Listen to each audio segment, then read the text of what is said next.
I'd like to talk a little bit now about philosophy, science, and fallibility. We humans are fallible creatures. Our imagination, our senses, and our cognitive faculties are limited.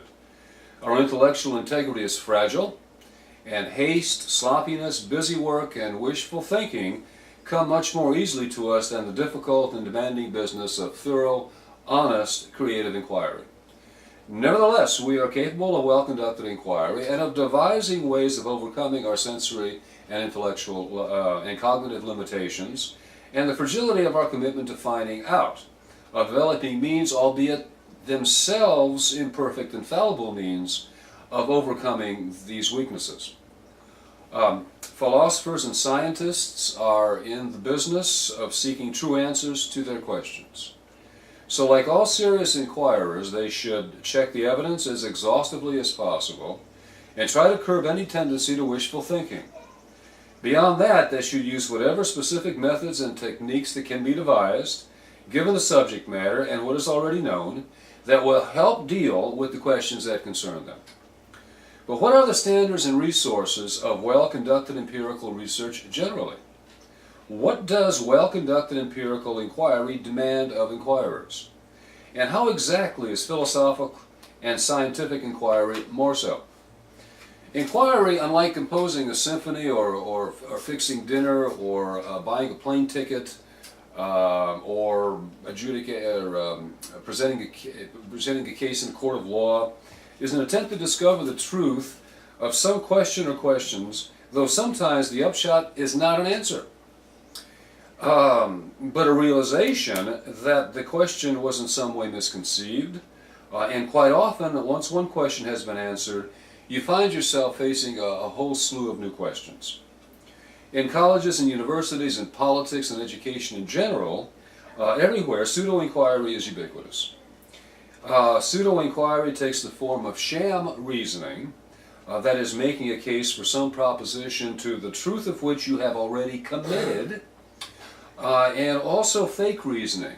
In other words, making a case for some proposition to the truth of which you are indifferent, but advancing what you believe will benefit yourself. But genuine inquiry is a good faith effort to arrive at the truth of the matter in question, whatever the color of that truth may be. There is empirical inquiry and there is non-empirical inquiry. Empirical inquiry deals with the tangible, the measurable, the sensible, the rational, the commonsensical, the worldly, we can say worldly everydayness. Non-empirical inquiry deals with the intangible, the implausible, the nonsensible, the otherworldly, the non-commonsensical. Both are types of inquiry and both are valuable. But only empirical inquiry provides answers to questions that can be answered and accorded universal consensus. Excuse me. Non-empirical inquiry includes religion, specifically theology, the occult, the paranormal, and a large and broad variety of associated perspectives, beliefs, and ways of thinking. Within the category of empirical inquiry, there are the applied and theoretical sciences, applied and theoretical philosophies, forensics, historiography, and many more, as well as everyday inquiry as to when your plane leaves, where to buy a certain grocery item, how to make your printer do italics, what you ate that upset you, and so forth. Some inquiry is better conducted, it's more scrupulous, it's more thorough, it's more imaginative, more rational, and more logical, and some worse. And this goes for inquiry of every kind. Like all empirical inquirers, philosophers and scientists aim to give a true account of how some part or aspect of the world is. Not just any old true account, though, but a substantial, significant, explanatory account. This is not easily achieved. All we have to go on, after all, is what we sense, what we feel, what we intuit. Coming up with plausible explanatory hypotheses can stretch the human mind to its limits. Evidence is always incomplete, often potentially misleading, and frequently ambiguous. Getting more evidence is hard work and requires considerable ingenuity in reasoning and in experimental contrivance. And there is no guarantee of success. So the temptation is ever present to skip the hard work and to believe what we hope or fear or think that our sponsors, our friends, our community of like believers would like to hear is really how things are or how things should be. Though scientific and philosophical theories are sometimes startling at odds with common sense beliefs, scientific and philosophical inquiry is recognizably continuous with everyday empirical inquiry of the most familiar kind. All empirical inquirers make informed hypotheses about the possible explanation of the phenomenon that concern them, check out how well these hypotheses stand up to the evidence they already have and any further evidence they can lay hands on, and then use their judgment whether to stay with their original hypotheses, drop it, modify it, or whatever.